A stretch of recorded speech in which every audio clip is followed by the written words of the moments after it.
Hello everyone, कैसे हो आप लोग। आई होप कि आप लोग बहुत ही अच्छे होंगे। तो जैसा कि बच्चों आप लोग नाइन्थ क्लास से टेंथ क्लास में आ चुके हो, है ना। नाइन्थ क्लास से आप लोग टेंथ क्लास में आ चुके हो और 2027 में जो है आप लोग अपना बिहार बोर्ड से फाइनल परीक्षा जो है सो देने वाले हो। यानी कि आप जो है वो 2026 से 27 सेशन के बच्चे हो। ओके। तो अभी के इस क्लास में हम लोग चर्चा करने वाले हैं मैथमेटिक्स यानी कि गणित के फुल सिलेबस पे, है ना। आपके पाठ्यक्रम में कौन कौन सी चीज़ें हैं उस चीज़ पे हम लोग अभी के इस क्लास में चर्चा करने वाले हैं। तो बात आती है कि सिलेबस को जानना इतना महत्वपूर्ण क्यों है ना। आखिर क्यों ही हम सिलेबस को जाने। तो इस चीज़ को आपको बताने के लिए मैं एक बहुत ही फेमस डायलॉग से आपको समझाने का प्रयास करता हूँ। और वो डायलॉग ये है कि मेरे बच्चे मैंने तुमसे कहा था कि मेरे बच्चे मैंने तुमसे कहा था कि रणभूमि में युद्ध हो उससे पहले मनोभूमि में खेला जाता है ना। उससे पहले मनोभूमि में खेला जाता है। इसका सिंपल सा अगर हम लोग अर्थ देखें तो इसका अर्थ ये हुआ कि जैसे कि हम लोग कोई चैप्टर ले, है ना। उस यानी कि कोई सब्जेक्ट, जैसे कि हम लोग अभी मैथ का देखने वाले हैं, तो अगर हम लोग मैथ को ले करके चले तो उसमें क्या क्या हमें पढ़ना है, कितने चैप्टर हैं उसमें, है ना। कितने चैप्टर हैं, किस चैप्टर से सबसे ज़्यादा क्वेश्चन पूछे जाएंगे, किस चैप्टर को हमको सबसे अधिक समय दे करके उसको सीखना है। तो इन सभी चीज़ों को समझना है ना। इन सभी चीज़ों को समझने के लिए आपको सिलेबस जो है सो वो आपको समझना होगा, है ना। तो सबसे पहले हम लोग परिचित हो जाते हैं एक दूसरे से, है ना। अभी ये जो वीडियो देख रहे हैं आप, ये 2026 से 27 सेशन के बच्चों के लिए ये पहला क्लास होने वाला है ना। पहला क्लास होने वाला है। तो अगर मैं अपनी बात करूं तो मेरा नाम है आजम। आप हमें आजम भैया के नाम से बुला सकते हैं। ओके। अगर हम अपने क्वालिफिकेशन की बात करें तो मैंने दोनों टेंथ और ट्वेल्थ दोनों बिहार बोर्ड से पास किया है ना। अगर आपको मैं अपने यानी कि टेंथ क्लास और ट्वेल्थ क्लास के मार्क्स की अगर बात करें तो मैंने जो है क्लास टेंथ में मैथमेटिक्स में 93 मार्क्स आउट ऑफ 100, है ना, 93 अंक प्राप्त किए थे। और जो मेरा टोटल मार्क्स था वो 460 था, है ना। और ट्वेल्थ की अगर हम लोग बात करें तो ट्वेल्थ में मेरे टोटल 98 मार्क्स थे, है ना, आउट ऑफ 100 बच्चों। और मेरा टोटल अंक 421 था। तो आप मैं यानी कि ये चीज़ बताने का मेरा इंटेंस बस ये है कि आप जो ये जो वीडियो देख रहे हो मैं आपको अच्छे से बता सकता हूँ, है ना, क्योंकि मैं इस फील्ड में पहले रह चुका हूँ। ओके। तो इस वीडियो को आप लोगों को अंत तक देखना है ना। और चलिए हम लोग पहले बात करते हैं कि सिलेबस को हम लोग यानी कि आपकी जो पाठ्यक्रम है 2026 से 27 के लिए उसको हम लोग कैसे देखने वाले हैं। सिलेबस है आपका। सबसे पहले हम लोग बात करेंगे आपके एग्ज़ाम पैटर्न पे, है ना। एग्ज़ाम पैटर्न का मतलब क्या होता है बच्चों कि आपके जो एग्ज़ाम है उसमें कितने क्वेश्चंस पूछे जाते हैं, किस तरह के क्वेश्चन पूछे जाते हैं, और आपको उन क्वेश्चंस में से कितने क्वेश्चंस का आंसर जो है सो देना है ना। तो 2027 में पेपर कैसा होगा इस चीज़ को एग्जाम पैटर्न में हम लोग समझेंगे। फिर उसके बाद हम लोग बात करेंगे अध्यायवार विषय वस्तु, है ना, यानी कि चैप्टर वाइज हम लोग देखेंगे कि आपको किस चैप्टर में किस चीज़ को पढ़ना है ना, किस चीज़ को आपको पढ़ना है। और वो चीज़ हम लोग जानेंगे कि इसमें से कौन सा इंपॉर्टेंट टॉपिक्स है, किस से ज़्यादा क्वेश्चंस पूछे जाते हैं। तो ये हम दूसरे पॉइंट में बात करेंगे यानी कि अध्यायवार विषय वस्तु में बात करेंगे, है ना। फिर उसके बाद बात करेंगे बच्चों हम लोग अंक वितरण यानी कि वेटेज। अब इसका मतलब क्या हुआ, तो इसका मतलब होता है कि किस चैप्टर के किस टॉपिक से, है ना, यानी कि आप लोग वो कह सकते हो कि कौन से चैप्टर से जो है वो सबसे अधिक नंबर के क्वेश्चंस जो है सो पूछे जाएंगे, है ना। ये इसका मतलब हुआ। इसके बाद हम लोग बात करेंगे बेस्ट बुक्स कौन कौन से है, किससे आपको तैयारी करना चाहिए, मैंने कौन से बुक से तैयारी किया है, वो भी चीज़ें मैं आपको बताऊंगा। और अंतिम में बात करेंगे हम लोग कि तैयारी को हम लोग कैसे करें। ओके। तो आगे बढ़ने से पहले बच्चों मैं आपसे एक छोटा सा निवेदन करना चाहता हूं। तो पहले बात यह है कि आप पहली बार हमारे इस चैनल पे आए होंगे और वीडियो पे भी आए होंगे, तो आप कृपया करके इस चैनल को सब्सक्राइब कर लीजिए।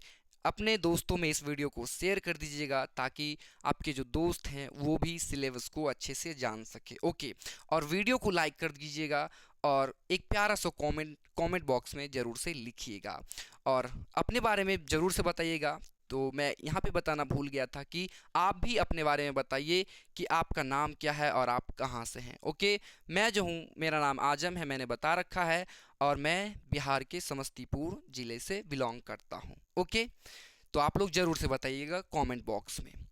तो सबसे पहले जो हम लोग बात करने वाले हैं वो आपका होगा परीक्षा पैटर्न, यानी कि एग्ज़ाम पैटर्न, है ना। किस तरह से आपके एग्ज़ाम में क्वेश्चंस पूछे जाएंगे, है ना। तो देखिए, आपको एग्ज़ाम में दो तरह के क्वेश्चंस जो है सो देखने को मिलेगा। पहला होगा आपका ऑब्जेक्टिव टाइप क्वेश्चन, इसको हम लोग बोलते हैं MCQ, है ना, मल्टीपल चॉइस क्वेश्चन। और दूसरा होगा आपका सब्जेक्टिव, ये सेक्शन ए में पूछा जाता है और ये सेक्शन बी में पूछा जाता है। ऑब्जेक्टिव मतलब वस्तुनिष्ठ प्रश्न, और यानी कि हाँ, वस्तुनिष्ठ प्रश्न, है ना। तो चलिए हम लोग एक एक चीज़ को हम लोग देखते हैं। ऑब्जेक्टिव, है ना, तो सबसे पहले आप जानिए कि ऑब्जेक्टिव आपसे कितने पूछे जाएंगे, है ना। 100 ऑब्जेक्टिव आपसे पूछे जाते हैं। ओके, यानी 100 ऑब्जेक्टिव पूछा जाता है और इसमें केवल आपको 50 का ही उत्तर देना होता है ना। तो देखिए, प्रत्येक क्वेश्चन जो होता है वो आपका 1 नंबर का होता है। प्रत्येक क्वेश्चन के साथ आपको 4 ऑप्शंस दिया जाएगा और इनमें से केवल एक जो है वो सही होगा। और ये चीज़ आपको कहाँ बनाना होता है बच्चों? OMR सीट पे आपको गोला भर के रंगना होता है ना। तो आपको कितना, 50 ही बनाना होगा, है ना। 50 ही बनाना होगा, किस में से? तो 100 क्वेश्चन में से आपको 50 बनाना होगा। ओके, तो ये रहा आपका किसका? ऑब्जेक्टिव का, है ना। ऑब्जेक्टिव आपसे पूछा जाएगा 100, इसमें से आपको 50 का बनाना है और प्रत्येक 1 नंबर का क्वेश्चंस होगा। ओके, सब्जेक्टिव की अगर हम लोग बात करें बच्चों, तो सब्जेक्टिव जो है आपसे दो तरह से पूछे जाते हैं ना। दो तरह के क्वेश्चन इसमें पूछे जाते हैं। पहला होता है लघु उत्तरीय प्रश्न, है ना, शॉर्ट आंसर, है ना। ऐसे का मतलब हुआ शॉर्ट आंसर टाइप क्वेश्चंस, यानी लघु उत्तरीय प्रश्न। ये आपके कितने? 2 नंबर के होते हैं। ओके, 2 नंबर के होते हैं। और जो क्वेश्चंस की संख्या होती है, यानी कि नंबर ऑफ क्वेश्चंस जो होते हैं, ये होते हैं आपके 30, है ना। और इन 30 में से आपको केवल और केवल बच्चों कितने? 15 का ही आंसर जो है सो करना होता है ना। 30 में से आपको केवल 15 का आंसर देना होगा। और दूसरे टाइप में देखें तो दीर्घ उत्तरीय प्रश्न, है ना, जो कि आपके 5 मार्क्स के होते हैं ना, लॉन्ग आंसर टाइप क्वेश्चंस। और इनके क्वेश्चंस की जो संख्या होती है वो टोटल 8 होती है। और इन 8 में से आपको केवल और केवल बच्चों कोई 4 का ही उत्तर देना है। आपको ये बाउंड नहीं किया जाता है, यानी कि आपको ये रोका नहीं जाता है कि आप लगातार दो, है ना। आप कोई भी 4 क्वेश्चन और 15 क्वेश्चन का आंसर जो है सो दे सकते हो। ठीक इसी तरह से आप इन 100 में से कहीं से भी आप लोग 50 का आंसर जो है सो दे सकते हो। और सबसे इंपॉर्टेंट बात ये है कि क्वेश्चन जो है सो आपसे डबल पूछे जाते हैं ना। डबल क्वेश्चन पूछे जाते हैं, इसीलिए आपको 100 में से 50 बनाना होता है, 30 में से यानी कि 100 में से 50, 30 में से 15 और 8 में से 4 पूछे जाते हैं। तो इस तरह से आपका जो मैथ का पेपर है वो बनता है। तो ये रहा बच्चों आपका परीक्षा का पैटर्न, है ना। यही पैटर्न आपका फॉलो होगा किसमें? तो 2026 से 27 के बोर्ड परीक्षा में। ओके, तो इस चीज़ को आप लोग ध्यान से अच्छे से रखिएगा। ओके, चलिए अब आगे देखते हैं हमारा कौन सा टॉपिक है ना। अब हम लोग बात करेंगे चैप्टर वाइज, जो यानी कि अध्यायवार विषय वस्तु है ना। चैप्टर में हमको क्या क्या चीज़ें पढ़नी है ना, उस चीज़ के ऊपर हम लोग अभी चर्चा करेंगे। तो देखिए, बिहार बोर्ड 10वीं गणित जो कि 2026 से 27 के सेशन वाले बच्चे हैं उनके लिए ये बहुत ही इंपॉर्टेंट है जानना। ओके, तो देखिए 15 अध्याय यानी कि 15 चैप्टर्स जो है सो आपको पढ़ने हैं। आइए हम लोग एक एक करके देखते हैं। और इसके बाद जो हम लोग बात करेंगे उस यानी कि उसमें हम लोग देखेंगे कि हम लोग देखेंगे कि कौन से चैप्टर से सबसे ज़्यादा इम्पोर्टेंट क्वेश्चंस, यानी कि किस चैप्टर से क्वेश्चन जो है सो ज़्यादा पूछा जाता है और हमें किन चैप्टर को अच्छे से तैयार करना है। ओके, तो पहला देखिए वास्तविक संख्याएं, यानी कि रियल नंबर होता है, इसको कहते हैं हम लोग वास्तविक संख्याएं यानी कि रियल नंबर। ये आपका पहला चैप्टर है और इनमें से जो सबसे इंपॉर्टेंट चीज़ें हैं पढ़ने के लिए, आइए उसको देखते हैं। तो देखिए, पहला टॉपिक आपको पढ़ना होगा वास्तविक संख्याओं का वर्गीकरण, है ना, परिमेय अपरिमेय कैसे बांटते हैं। फिर उसके बाद हम लोग पढ़ेंगे यूक्लिड विभाजन प्रमेय, है ना, यूक्लिड विभाजन प्रमेयिका इसको बोलते हैं। फिर उसके बाद है अंक गणित की आधारभूत प्रमेय। फिर उसके बाद पढ़ेंगे बच्चों हम लोग परिमेय अपरिमेय संख्याएं एवं उनका दशमलव प्रसार, है ना। परिमेय और परिमेय से बहुत सारे आपके ऑब्जेक्टिव बनते हैं ना, और सब्जेक्टिव भी बनता है, जैसे कि √3 को आप लोग अपरिमेय सिद्ध करके दिखाओ। ये 5 नंबर में कभी पूछा जाता है और कभी कभी 2 नंबर में पूछा जाता है, तो ये इंपॉर्टेंट है। और ऑब्जेक्टिव की अगर हम लोग बात करें तो दशमलव प्रसार से बहुत सारे पूछे जाते हैं ना। जैसा कि आप लोगों को पता होगा कि दशमलव प्रसार शांत अशांत हो सकते हैं, तो इनसे भी ऑब्जेक्टिव आपको खासा पूछा जाता है। और एलसीएम जो है यानी कि अंकगणित के आधारभूत संख्या प्रमेय जो है, इसमें हम लोग एलसीएम एचसीएफ के बारे में भी पढ़ते हैं, है ना। तो ये चीज़ें आपके पहले चैप्टर वास्तविक संख्याएं से रिलेटेड है और यहाँ से आपके बहुत सारे एग्जाम में क्वेश्चंस पूछे जाते हैं। तो हम लोग इसके बारे में बाद में बात करेंगे कि कितने अंक के क्वेश्चन जो है सो वो पूछे जाएंगे। तो अभी हम लोग फिलहाल अध्यायवार विषय वस्तु यानी कि चैप्टर में हमें क्या क्या पढ़ना है उन चीज़ों को देख रहे हैं, और मैं यहाँ पे केवल उन्हीं चीज़ों के बारे में बात कर रहा हूँ जो आपके एग्जाम के लिए बहुत इंपॉर्टेंट होंगे। ओके, दूसरा अध्याय आएगा आपका बहुपद, है ना, बहुपद, जिसको हम लोग बोलते हैं पॉलिनोमियल। ये जो चैप्टर है दूसरा हमारा, ये आगे के तीसरे चैप्टर और चौथे चैप्टर के लिए बेस है ना। अगर आप इसको अच्छे से नहीं पढ़ेंगे तो आपको तीसरे और चौथे चैप्टर में जो है सो बहुत कठिनाई हो सकती है ना। तो इसमें हम लोगों को एक बहुत ही इंपॉर्टेंट टॉपिक के बारे में पढ़ना होगा, और वो टॉपिक ये है कि बहुपद के शून्यकों का ज्यामितीय अर्थ, है ना। बहुपद के शून्य क्या होते हैं उनके बारे में पढ़ना है, और उनके गुणांकों के बीच में जो संबंध है उस चीज़ को हमें पढ़ना होगा, है ना। बहुपद होता क्या है, बहुपद कितने तरह के होते हैं, इन चीज़ों के बारे में हम लोगों को बहुपद यानी कि पॉलिनोमियल में जो है सो पढ़ना है। ओके, आगे बढ़ते हैं। तीसरा चैप्टर आता है आपका दो चर वाले रैखिक समीकरण युग्म, है ना। दो चर वाले रैखिक समीकरण युग्म, इसको बोलते हैं linear equation in two variable, है ना। Linear equation in two variable, है ना। देखिए, दो चर वाले रैखिक, रैखिक का मतलब होता है बच्चों एक, है ना।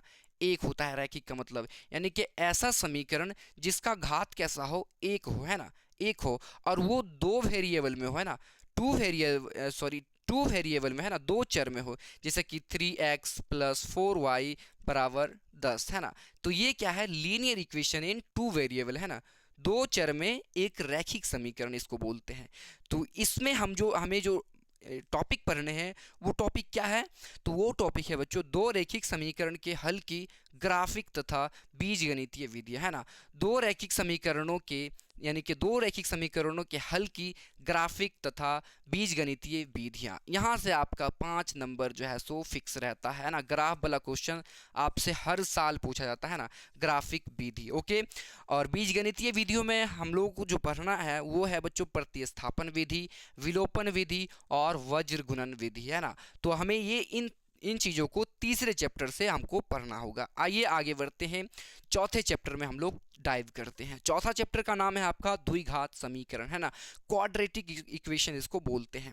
इसमें हम लोगों को क्या क्या पढ़ना है बच्चों, तो देखिए द्विघात समीकरण को गुणनखंड या पूर्ण वर्ग विधि से हल करना, उनके मूलों की प्रकृति बताना, डी से हम लोग दिखाते हैं, इसको हम लोग बोलते हैं डिस्क्रिमिनेंट यानी कि विवेचक, है ना। द्विघात समीकरण क्या होगा, तो देखिए द्विघात समीकरण होगा ax square plus bx plus c, है ना। इसके मूल निकालना, है ना, या फिर इसका गुणनखंड करना, किस विधि से, पूर्ण वर्ग विधि या फिर गुणनखंड विधि से, है ना, हल करना होगा। और उनके मूलों की प्रकृति, है ना, प्रकृति मतलब क्या होगा कि उनके मूल जो होंगे वो वास्तविक होंगे या काल्पनिक होंगे, मूल समान होंगे या फिर असमान होंगे या फिर बराबर होंगे। तो इन चीज़ों की जो पढ़ाई है हमें ये चौथे चैप्टर द्विघात समीकरण यानी कि क्वाड्रेटिक इक्वेशन में करनी होगी। ओके, आगे बढ़ते हैं। पांचवा चैप्टर आता है आपके पास कि समांतर श्रेणियां, है ना, समांतर श्रेणियां, इसको बोलते हैं हम लोग अर्थमेटिक प्रोग्रेशन, है ना, अर्थमेटिक प्रोग्रेशन, है ना, समांतर श्रेणी भी कहीं कहीं पे लिखा जाता है। तो पांचवें अध्याय में हम लोगों को जो पढ़ना है बच्चों वो पढ़ना है समांतर श्रेणी का सिद्धांत, यानी कि समांतर श्रेणी जो है वो होता क्या है ना। समांतर श्रेणी, सॉरी आगे बढ़ते हैं, समांतर श्रेणी जो है वो होता क्या है, हम लोग बैक आ चुके हैं थे तो हम लोग फिर से वहीं पर आ चुके हैं। ओके, तो समांतर श्रेणी का सिद्धांत क्या है ये चीज़ हमको पहले टॉपिक में पढ़ना है। फिर जो है हम लोग एनवा पद और एनवा पद के योग के बारे में डिस्कस करेंगे, है ना। एनवा पद क्या होता है, फिर एन पदों के योग किस तरह से निकाले जाते हैं, तो उन चीज़ों के बारे में हम लोग इस चैप्टर में पढ़ने वाले हैं, ठीक है। आगे बढ़ते हैं। छठा चैप्टर आता है आपका त्रिभुज, है ना, ट्राइंगल इसको बोलते हैं। और इसमें जो हमें पढ़ना है बच्चों क्या क्या है, देखिए समरूप त्रिभुजों की कसौटियां, है ना, समरूप त्रिभुजों की कसौटियां, यानी कि दो त्रिभुज समरूप कब कब हो सकते हैं, इन चीज़ों के बारे में पढ़ना है। तो तीन तरह की कसौटियां होती है ना, तीन तरह के सर्वसमीकाएं होती हैं। पहला क्या है, एस एस एक्स यानी कि इस एस एस जो होता है वो बच्चों होता है भुजा भुजा भुजा, है ना, इसको बोलते हैं साइड साइड साइड, है ना। एस ए एस यानी कि भुजा एंगल भुजा, है ना, भुजा सॉरी भुजा कोण भुजा, साइड एंगल साइड। और तीसरा जो कसौटी पढ़ना है हमको वो है एंगल एंगल एंगल, है ना, कोण कोण कोण कसौटी, है ना। और इसमें जो सबसे इंपॉर्टेंट है बच्चों आपके लिए वो है बच्चों पाइथागोरस प्रमेय, है ना। पाइथागोरस प्रमेय से 5 अंक का सवाल जो है सो ये बनते रहता है ऑल्टरनेटिव ईयर्स में, है ना। तो ये चीज़ बहुत ही इंपॉर्टेंट है और इनमें समानता संबंधी प्रश्न जो है सो ये चीज़ें इंपॉर्टेंट है। ओके, ये छठा चैप्टर से जो है सो ये इंपॉर्टेंट टॉपिक्स हैं। ओके, आगे बढ़ते हैं 7 नंबर चैप्टर। देखिए 7 नंबर चैप्टर क्या है आपका, तो निर्देशांक ज्यामिति, है ना, निर्देशांक ज्यामिति, इसको बोलते हैं कोऑर्डिनेट ज्योमेट्री, है ना, कोऑर्डिनेट ज्योमेट्री। इसमें हमें क्या क्या पढ़ना है, तो बच्चों दो बिंदुओं के बीच की दूरी पढ़ना है, दूरी सूत्र पढ़ना है, जो कि होता है बच्चों under root of x2 minus x1 का होल स्क्वायर प्लस y2 में से हम लोग y1 को घटाते हैं फिर इसका होल स्क्वायर कर देते हैं। तो ये चीज़ हमको पढ़ना है, दो बिंदुओं के बीच के लिए दूरी सूत्र, है ना। उसके बाद हम लोग देखेंगे रेखाखंड विभाजन, है ना। अगर मान ले ये रेखा है और इसको हम लोग 20 से कट कर दें, है ना, मान लेते हैं m अनुपात n में बांट दे, ओके, विभाजित कर दे, तो ये जो आपको देखने को यहाँ पर जो विभाजित किए हैं p मान लेते हैं इसको, तो हम लोग को ये जो निर्देशांक आएगा इसका निर्देशांक कैसे निकाल लेंगे, यही रेखाखंड विभाजन से हम लोग निकाल पाएंगे, है ना। तीसरे टॉपिक की अगर हम लोग बात करें तो किसी त्रिभुज का क्षेत्रफल निर्धारण, है ना, तो निर्देशांक ज्यामिति में हम लोग त्रिभुज के क्षेत्रफल का भी निर्धारण करना सीखेंगे, है ना। तो 7वां चैप्टर से हम लोगों को ये मेन टॉपिक्स पढ़ने हैं। 8वां जो चैप्टर है और 9वां ये बच्चों बहुत ही इंपॉर्टेंट है, इसके लिए बहुत इंपॉर्टेंट है क्योंकि इससे जो है सवाल जो है सबसे ज़्यादा आपके एग्जाम में इन्हीं दोनों चैप्टर से पूछे जाता है ना। 8वां चैप्टर जो है ये बहुत ही इंपॉर्टेंट है क्योंकि दोनों जो है लिंक है, यानी है ना, लिंक है, त्रिकोणमिति से ही लिंक है। इसमें हम लोग त्रिकोणमिति का परिचय जो है वो 8वें चैप्टर में पढ़ते हैं और इसका जो अनुप्रयोग है वो 9वें चैप्टर में पढ़ते हैं। तो दोनों को मैंने एक ही साथ ले लिया, है ना। अनुप्रयोग में हम लोग क्या क्या करते हैं उनको देखते हैं हम लोग, ठीक है। देखिए तो सबसे पहले हम लोगों को पढ़ना होगा बच्चों कणों यानी कि कोणों से संबंधित त्रिकोणमितीय अनुपात, है ना, कोणों से संबंधित त्रिकोणमितीय अनुपात जिसमें आते हैं sine cos tan cot sec cosec, है ना। 6 त्रिकोणमितीय अनुपात जो है सो आप लोगों को पढ़ना होगा, है ना। 3 मैंने लिखा है, 3 मैंने बोल दिया है, sine cos tan cot sec और कोसेक, है ना। 6 होते हैं इन तीनों के अनुपात में और इनके बीच जो संबंध होगा उन चीज़ों के बारे में पढ़ेंगे पहले टॉपिक में। उसके बाद जो है वो विशेष कोण, है ना, विशेष कोण, पूरक कोण और त्रिकोणमितीय सर्वसमीकाएं, है ना। सूत्र जो है यानी कि पहले से जैसे कि sine square x plus cos square x is equals to 1 होता है, इन चीज़ों के बारे में यानी कि फॉर्मूले जो है और उनसे संबंधित जो है क्वेश्चंस जो है सो हम लोग करने वाले हैं। फिर उसके बाद 9वां चैप्टर आता है जिसको हम लोग ऊंचाई और दूरी के नाम से भी जानते हैं, जो कि त्रिकोणमितीय के अनुप्रयोग, है ना, यानी कि ट्रिगोनोमेट्रिक एप्लीकेशन में हम लोग पढ़ते हैं ना। हाइट एट डिस्टेंस भी कहीं कहीं पर आपको ये नाम जो है सो देखने को मिल सकता है। ओके, चलिए अब आगे बढ़ जाते हैं, हम लोग 10वां चैप्टर देखेंगे। अच्छा, ये जो चैप्टर है इस पे हमको बहुत ही अच्छे से ध्यान देना होगा, है ना, बहुत ही इंपॉर्टेंट है। आगे बढ़िए, 10वां चैप्टर आता है हमारे पास वृत्त, है ना, सर्कल इसको बोलते हैं, और इसमें हमको पढ़ना है बच्चों वृत्त की स्पर्श रेखाएं और उनकी विशेषताएं, है ना। वृत्त की स्पर्श रेखाएं और उनकी विशेषताओं के बारे में हमें बताना होगा। 11 चैप्टर, इससे तो 5 अंक का क्वेश्चन फिक्स रहता है, बहुत ही इंपॉर्टेंट है ना। रचनाएं इसमें आता है आप यानी कि कंस्ट्रक्शन में हम लोग देखेंगे ज्यामितीय रचनाएं, है ना, ज्यामितीय रचनाएं विभाजन, है ना, ज्यामितीय रचनाएं विभाजन यानी कि एंगल किस तरह से बनता है उसको हम लोग ज्यामितीय रचनाएं कहते हैं ना, जिसको हम लोग विभाजन भी कह सकते हैं। उसके बाद हम लोग पढ़ेंगे समरूप त्रिभुज की रचना किस तरह से की जाएगी और वृत्त की स्पर्श रेखा खींचना, है ना, वृत्त की स्पर्श रेखा किस तरह से खींची जाएगी वो हम लोग कंस्ट्रक्शन वाले चैप्टर यानी कि 11 नंबर चैप्टर में पढ़ने वाले हैं। ओके, अब आते हैं 12वां चैप्टर पे। तो 12वां चैप्टर जो है वो बच्चों आपका है वृत्त से संबंधित क्षेत्रफल, है ना, एरिया रिलेटेड टू सर्कल। और इसमें हम लोगों को पढ़ना है बच्चों वृत्तों का क्षेत्रफल किस तरह से निकाल सकते हैं। फिर हम लोग देखेंगे त्रिज्यखंड और वृत्तखंड का क्षेत्रफल यानी कि सेगमेंट और उनका जो है तो किस तरह से क्षेत्रफल जो है सो वो निकाला जाता है। तो ये 2 टॉपिक है, बहुत ही इंपॉर्टेंट है ना। अगला आता है 13वां चैप्टर और ये चैप्टर भी बहुत इंपॉर्टेंट है। तो देखिए 13वां चैप्टर जो है आपका वो है पृष्ठीय क्षेत्रफल एवं आयतन, है ना, पृष्ठीय क्षेत्रफल एवं आयतन, है ना, पृष्ठीय क्षेत्रफल एवं आयतन, यानी कि सरफेस एरिया एंड वॉल्यूम। इस चैप्टर में हम लोगों को इस चैप्टर में हम लोगों को क्या क्या पढ़ना है, तो देखिए विभिन्न ठोस आकृतियों, है ना, विभिन्न ठोस आकृतियों जैसे कि घन, घनाभ, बेलन, शंकु, यानी कि इनके जो है क्षेत्रफल, है ना, क्षेत्रफल, पृष्ठीय क्षेत्रफल और आयतन के बारे में हम लोग पढ़ेंगे, है ना, किस तरह से आप लोग घन का, घनाभ का, बेलन का, शंकु का पृष्ठीय क्षेत्रफल और वक्र पृष्ठीय क्षेत्रफल को भी हम लोग को इसी चैप्टर में पढ़ना है ना। और इसके साथ साथ आपको वॉल्यूम, है ना, आयतन के बारे में भी पढ़ना होगा। 14 चैप्टर देखते हैं। 14वां नंबर है आपका सांख्यिकी, है ना, स्टेटिस्टिक्स, है ना, सांख्यिकी। और इसमें हम लोग पढ़ते हैं बच्चों वर्गीकृत आंकड़ों का माध्य यानी कि मीन, मीडियन, माध्यिका और बहुलक यानी कि मोड। इन चीज़ों की यानी कि चर्चा हम लोग यानी कि पढ़ाई करेंगे किसमें, तो 14वें नंबर चैप्टर में, जिसका नाम है स्टेटिस्टिक्स। ओके, 15 चैप्टर जो कि लास्ट चैप्टर होगा हम लोगों का, इसका नाम है बच्चों प्रोबेबिलिटी यानी कि प्रायिकता, है ना। और इसमें हम लोग पढ़ेंगे बच्चों की प्रायिकता जो है, ये देखिए ना ही 9th में आया है ना ही 8 में आया है। ये जो आप लोग देख रहे हैं प्रायिकता, ये आपका सीधे 10th क्लास में है।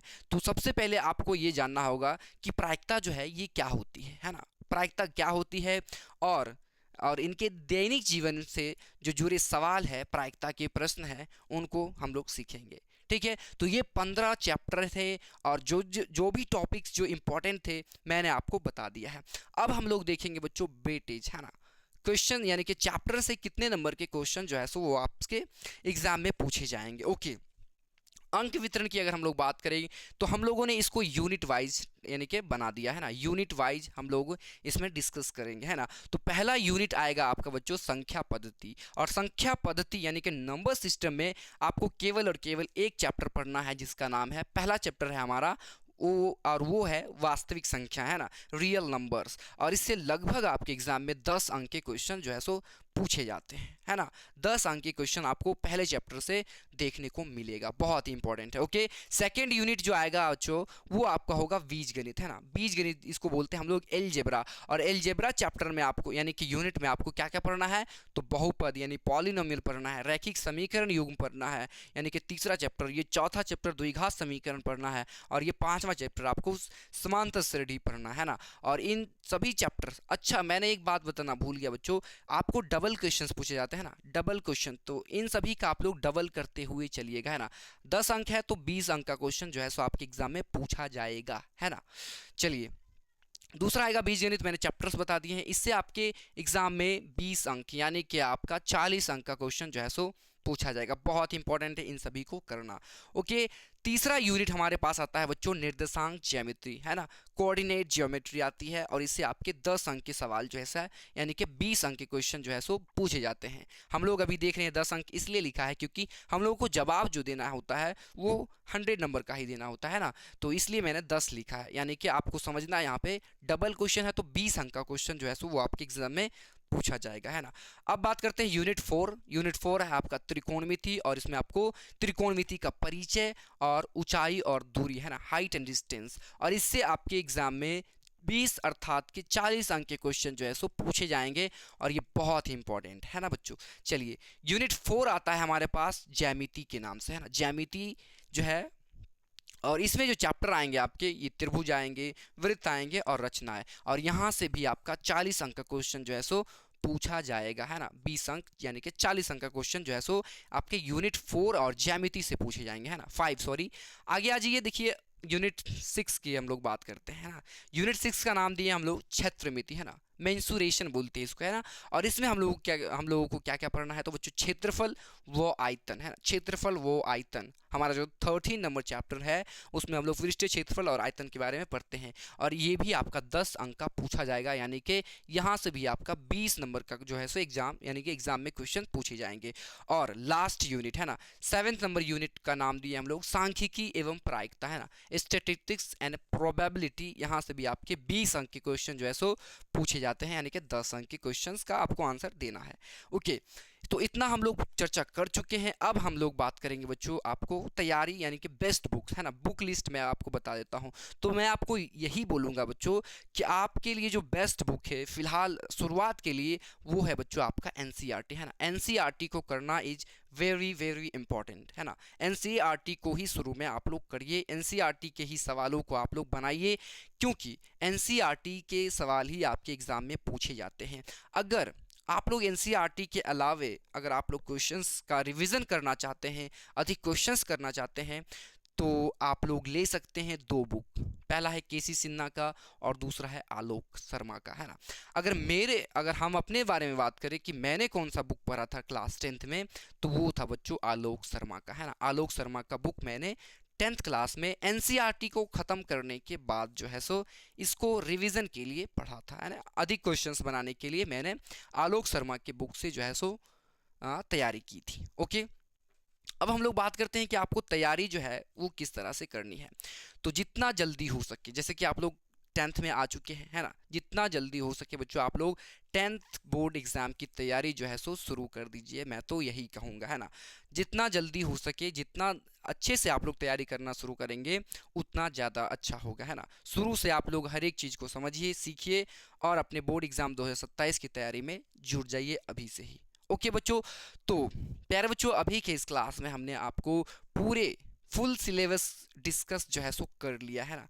पूरे full syllabus class 10th mathematics के ऊपर ये क्लास डेडिकेटेड रहा है। जो भी बच्चे आपके 2026 से 27 वाले सेशन में पढ़ने वाले हैं या फिर आपका जो बोर्ड एग्ज़ाम है वो 2027 में होगा। तो कैसा लगा ये वीडियो बच्चों, आप लोग कमेंट बॉक्स में कमेंट करके ज़रूर से बताइएगा और अपने दोस्तों में इस क्लास को शेयर ज़रूर से कीजिएगा, ताकि वो भी अपने सिलेबस के ऊपर सिलेबस को जान सके है ना, और अपनी तैयारी को अच्छे से शुरू कर सके। तो फिलहाल आज के इस क्लास में बस बच्चों इतना ही। कमेंट ज़रूर से करना बच्चों है ना, लाइक ज़रूर से कर देना। तो हम लोग अगले क्लास में मिलते हैं, तब तक के लिए धन्यवाद।